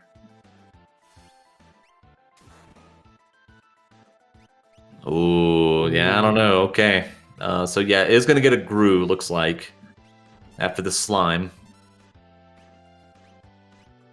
Oh, no, Bolt 3 comes out. Okay. Yeah, we bumped up the queue that charge ATB, but it wasn't enough. Yeah, not quite. Sabin, with his 6 magic power, unfortunately unable to be of much use to anybody. All right, so. But Shadow's next Bolt 3 should do it here. All right, so ladies and gentlemen, boys and girls, Muggles and Yamaras of all ages, Sigil has made his way to the final Kefka fight. this is the last thing that stands between him and victory for tonight's race. A fun little game we like to play is how long will it take Sigil to defeat the final boss and its 4 tiers? Get your guesses in chat for how long it will take Sigil to complete this gauntlet of a final fight. For a reference for a virtual starting point, if you're unfamiliar with Final Fantasy VI, I would say with Sigil's party that 10 minutes would be a little bit on the longer side, and he could possibly do this in 7 to 8 minutes. So with all that information in mind, I will guess 8 minutes and 36 seconds. 121.06 when the music started. So, Yep, and remember, the closest guess in the chat wins a brand new car, courtesy of our tracker tonight, Gretham. Gretham, thank you for tracking tonight, and thank you for graciously donating your car to whoever correctly guessed the closest time to Sigil's final Kefka fight for us. this is Price is Right rule, so no going over. Yeah. And Gretham, I know you can't hear me, but if you want to PM me the car that you drive, we'll let the winner know what they're getting. A Rolls Royce, you say? Fantastic. Oh man, I hate to part with that, but Gretham, fantastic tracker, even more generous individual. Yeah, you love to see it. So Dwaya about to form up her party. There are 4 tiers of Final Kefka, as we mentioned. Tier 1 is more commonly called the armor check tier. There are 3 parts to it. And there are no AoE attacks can regularly come out, so it's a lot of single target attacks, plus possibly some of the characters getting stoned or dread. It's the actual technical term, but Petrify would probably be the Final Fantasy VI lore term for it. Plus a little trolley action reverse polarity, where we switch the status front or back row between characters. So with all that in mind, Gar, what order of operations do you look to kill the various parts of Tier 1 in? Well, the long arm, that's the arm that's closest to you, the viewer there, that one is vulnerable to instant death. So smoke him if you got him, and if you got him, might as well doom it. That's an easy pick. The second target that you want to hit is the head. Head is weak to fire, and if you kill it last, it will quake your party. Quake will do about 2,400 damage to your entire party. You really don't want to see it. So kill it second, and then short arm, that's the one that's in the fist. That one's very punchy. It likes to counterattack about half the time, which in Worlds Collide terms is about 86% of the time. 86.7% of the time, excuse you. Yeah, that's the precise one, yeah. Glue's way better at the percentages than I am. So anyway, yeah, you want to kill that one last. And now Tier 2, which Sigil has descended, I guess ascended to, would be the correct term, has 4 parts to it. So 3 parts on the first tier, 4 parts on the second tier. One key difference is that we are now subjected to quite a different palette of attacks. That little tiger face on the bottom right is one part. He can do some nasty AoE attacks. When he gets lower HP, he can also zombie some characters, which is no bueno. The part in the middle that looks like tools, we have subtly named tools. He can be instant death. He is also weak to bolt. The guy in front, his name is Hit because, well, he only hits. You can even hit 10 times when you kill him. And then the guy pointing to the left, the last piece of this tier, we subtly named him Magic because, well, he can only cast various spells, such as Muddle, such as Mute, such as Bolt 3. Basically, any spell that you can actually learn as a player, you never want to have cast on you, that guy can cast on you. Yep. If you don't have Mute for this phase, it is very common to just get completely messed up by Magic. Mm-hmm. And a lot of it, too, is... a lot of his spells just take so much time to cast and to get off. So Mute is just really, really beneficial here. Dwaya has Siren. I don't think Sigil does, but Sigil is opting to just muscle his way through everything. Yeah, none of the various parts are inherently scary one-on-one, but it's the culmination of the 4 together. Mute, you can get muddled. Tools will do delta hit if he stays alive for 30 seconds. He often doesn't because you tend to have access to various sources of incidents throughout a seed, so he's usually easily disposed of. But if you let tier 2 get rocking and rolling a little too long, the cumulative effects of all the various things it throws at you tends to add up. Yeah. But Sigil, despite not having mute, makes very, very short work of tier 2. Yep, very nice. Dwaya working their way through their tier 2.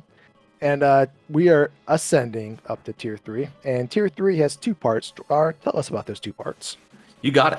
So, that guy that's laying down, his name is Rest. He's a little bit tired. He likes to cast Merton, and he likes to cast Whirlwind. And once you get him under 10,000 HP, he likes to cast Meteo, and he likes to cast Train. Yes, just like the Hey Soul Sister guys. Girl there likes to use Pearl Wind. Pearl Wind heals for the caster's current HP, which is 9,999.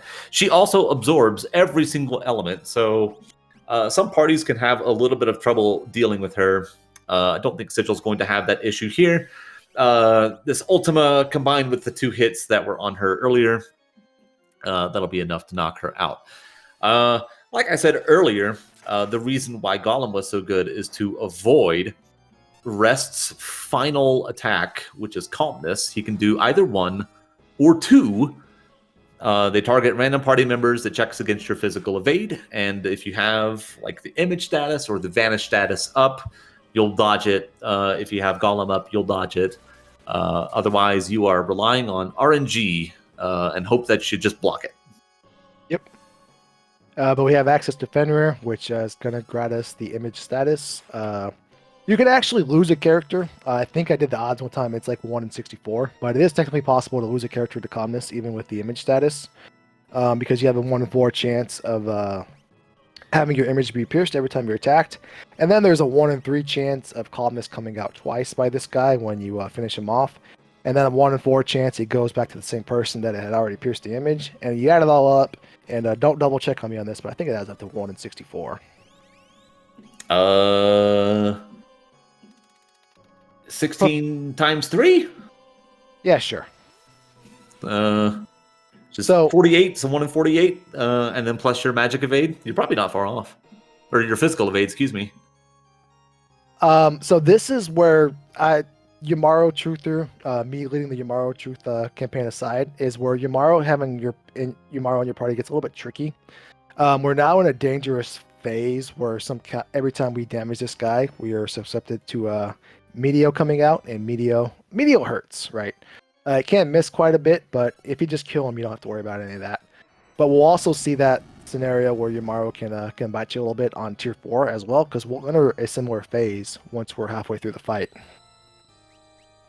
So Sigil making his ascension to tier 4, but Dwyer is going to have a much, much faster tier 3 here.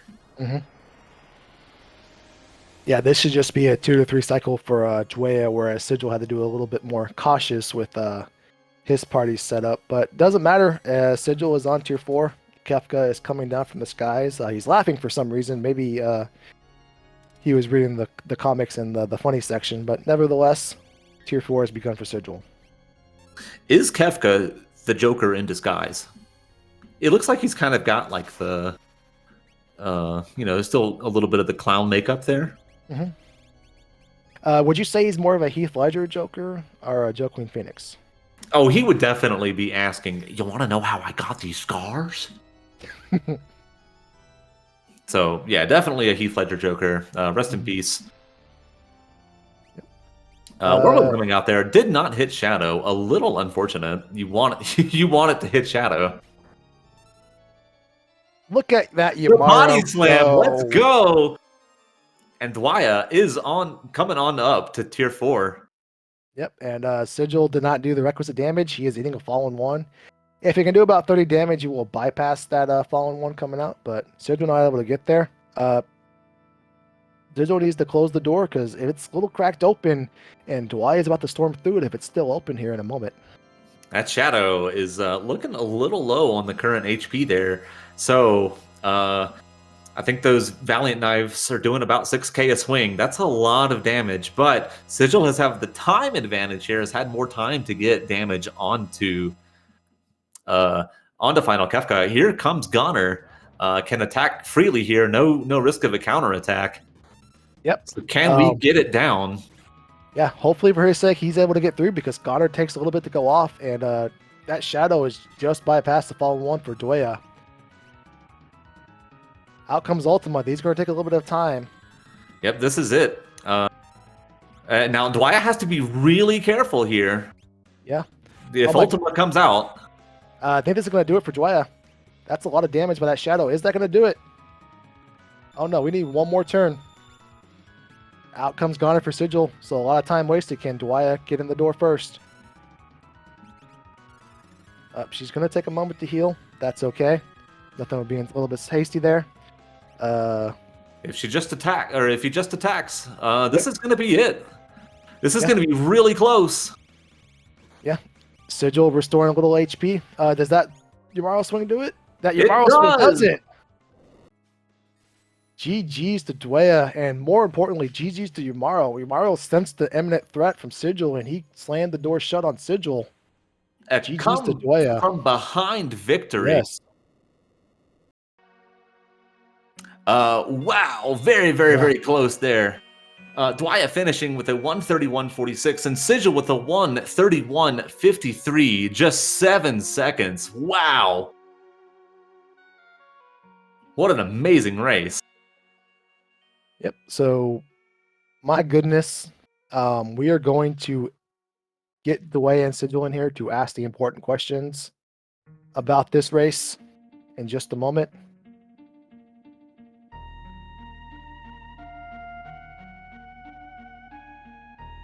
But yeah, GG's. Speaking of GG's, Dwaya has just joined us. Dwaya, 7-second victory tonight. How did you make it happen? I owe all my thanks to actually finding Yeti for that skip. Oh, you don't say. Yeah, I saw in the race room, like right before I typed in done, that there was an angry face, and I was wondering if that was for me. It definitely was. We were upset, to say the least. Okay, hear me out, because I had a plan. Oh no. Yeah, here's the plan. Oh. So, I saw Yeti, and I knew, since I had just gotten Sabin and Cyan, I knew that there was a good chance I was going to find another character. And I wanted Yeti to be as strong as possible whenever I took him to KT. GG's. So I went to look for the 8th character so Yeti could be my skip and be as strong as possible for KT. So I was going to take him. I just wanted him to be at his best. Yeah, makes a lot of sense. Sigil. GG's. Sigil getting into Final Kefka about a minute or so ahead of Dwaya, and then finishing just 7 seconds behind. Very close race. Tell us your thoughts on the seed. Tell me what I'm upset she didn't get Yeti. She did. No, she did not use him. Yes, I did. Oh, you did? Yeah. Yeah. Oh. The killing blow on her side was from the Yeti. I found Yeti so early. Mm-hmm. I was like crying and laughing. No, I actually found him really late as my he would have been my 8th character, and like I was explaining to them, I knew that there was a good chance I could find another one, so I saved him to be my 9th and skip, and also so he could be as strong as possible for KT. Oh yeah, no, Yeti was my 7th character I found. I think, yeah, 7th or 8th. I believe he was character number 7 for you, or maybe number 8 because you had found Celeste already. No, it was 7. 7, and I found Celeste. Okay. Wow, there was a lot of divergence then. That was something that I kind of made a note of at the start of this, is that there's possibly multiple paths through the seed. Like if somebody, just gets a wild hair, decides to go up and do Kefka and Narsh, just finds the cyan there. The cyan leads to Edgar, and like his checks aren't great, but that can definitely pull you away from Ebbets Rock, for example, or not Ebbets Rock, Zone Eater Belly, and you just miss Mog, and then you miss Sabin, and all kinds of stuff. So really, kind of a wide open seed. I also forgot that Ultima was cheap at one point. Yeah, having it be 80 MP it was also pretty nice for you. You also remembered too that the no undead flag was on, or the undead flag was on. One of those. You revivified Hydon, which was nice. No, I Phoenix down Hydon. Yeah. I didn't even see him, so I never got a chance to do any undead stuff. Yeah, we had a call back in chat earlier, Sigil.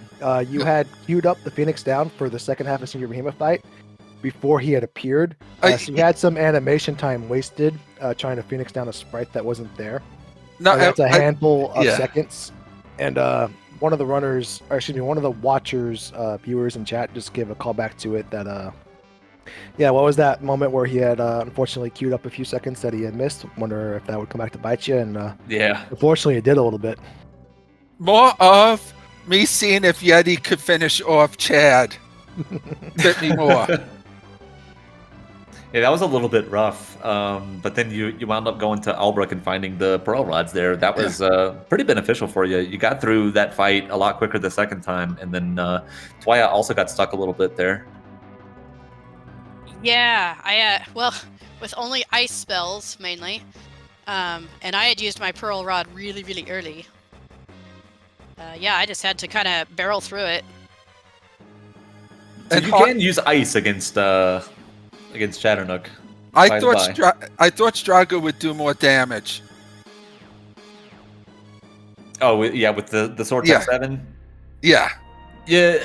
I like Sword Tech 7, but unless your Sword Tech user has pretty decent vigor, it may actually be better from a DPS standpoint to use Sword Tech 6. It's close though. I should have replaced someone with Edgar though. I don't think that either of y'all found like hero rings or Atlas armlets. No, I found a VK that Edgar could use. Oh, okay. So Dwyer found Shadow, and Shadow could use the VK. Yeah. And I had VK offering on Shadow. I found a Hyper Wrist, and that was, I think, about it. I think I found one. That's more than me. Yeah, Sigil. So you found, I think it was 8 characters before finding a single Esper. Yes. Was that worrisome to you, or like? Tell me your thoughts on that. I did not like that. Because I got too many levels without a chance for a stat boost. And also missed opportunity to learn magic. Yeah. There were some pretty impactful stat boosts as well. I don't know if you found, what was it, Odin that had the Magpile +2? Nope. No, because that was at the end of bad. That was FC, wasn't it? Yeah. Yeah. Don't feel bad, Sigil, because I forgot to unequip that off Strago after I took him out of my party, so I never got that benefit much either. Yeah, totally forgot to unequip him until KT whenever he showed up, and I was like, oh, you have an Esper. Interesting. So yeah. Yeah, the most meaningful Espers I had was +1. Which is still pretty good. Yeah. Yeah. If I had a big stick. There were Atmo weapons for sale in Albrook World of Balance. Yeah, I was not going there. Well, I mean, I didn't buy it, but I'm just letting you know they were there. Did you check Coliseum for anything? Nothing good. Oh, okay. See, I never went, so I didn't even see what was there. But man, GG's, Sigil. 7 seconds, man. Bubbaski in chat is saying that you could trade shurikens for flame shields in Kali. Oh, that would have been nice. But at that point, I don't think I could have learned Merlin in time to it be useful, and plus I had Ultima. Yeah, I think in this set of flags, You're probably better off casting Ultima, even though Merton is probably my favorite spell. But yeah. Yeah. And then you found EXP eggs in World of Balance Collingen, and Dwaya, you did not, unfortunately. No, I went World of Ruin. Oh man, that would have been nice to have too. Yeah, they were in the item shop of all places, but they did cost max gold. So Dwaya, had you found them, what would you have done in the early game, if anything, to get an egg? So let's see here. Early game, I didn't have a whole lot to sell because I know I sold like some a shield maybe for like the rods. So I probably would have had to go back to it if I would have found it early game. Yeah, I noticed that you sold, I think it was a force armor to buy, what was it, Super Balls, I think?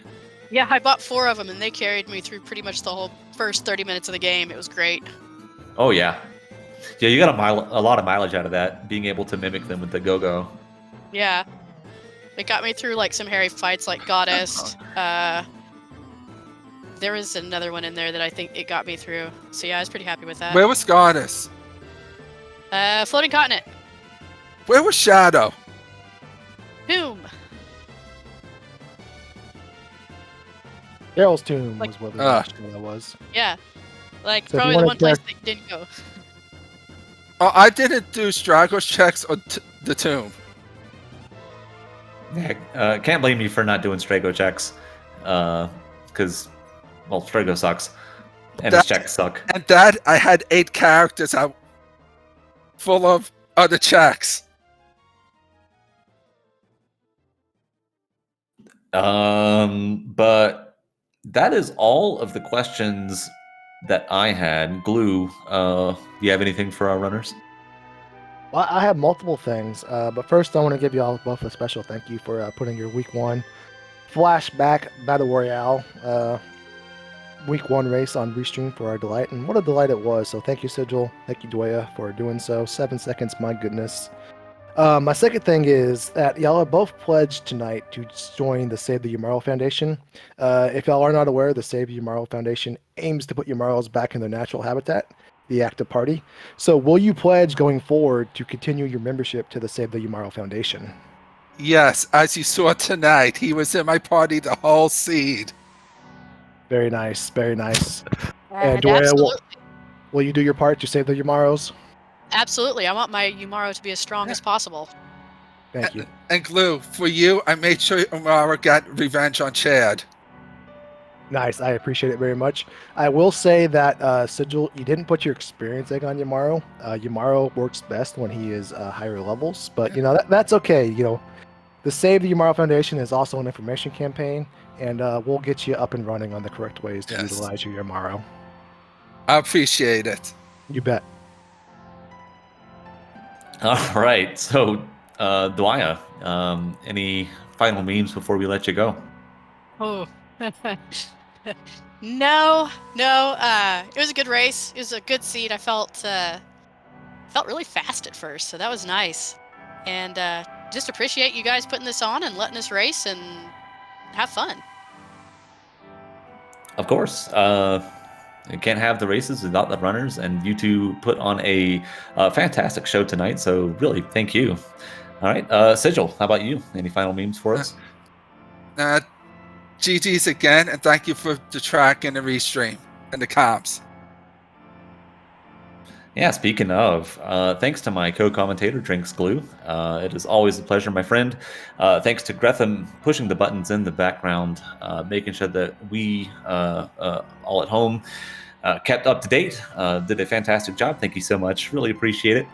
And of course, thank you to SpeedGaming for hosting our wonderful game, and to all of you at home. Really appreciate you watching. That's always a pleasure to be here.